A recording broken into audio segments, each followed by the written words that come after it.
तरी कोलवाच्यान खंय हांगा हाडून तेणी ताका कोणी सांगला थंय हांगा उडय म्हण. हे रोड वायंडिंगान तेणी आमचे पळय GSIDC हांगा काम करता त्या GSIDC कामाच्या सायडीर तेणी पळय हाडून कोलवाच्यान तो हांगा हाडून उडयता. तो आतां आमकां कोण अलर्ट मनशान कॉल आउट केलो, सगळे तेणी पुलिसान कॉल आउट केलो, प्रेसान कॉल आउट केलो, आमकांय कॉल आउट केलो. आमी हांगा तुरंत आयले पळय 1-5 मिनटां भितर आमी पायले आनी ताका पळय धरला आतां. ताका तर 5,000 फायन मारपाक लायला आनी तेजें सगळें तें ताका भरपाक लायला. तो जर भरना जाल्यार तेजी गाडी साहेब कॉन्फिस्केट करता.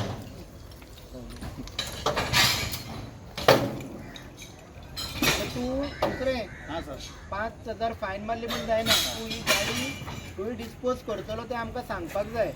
म्हटल्यार खाली करतो तूं खंय खाली करतलो तेजो आमकां प्रूफ दिवपाक जाय.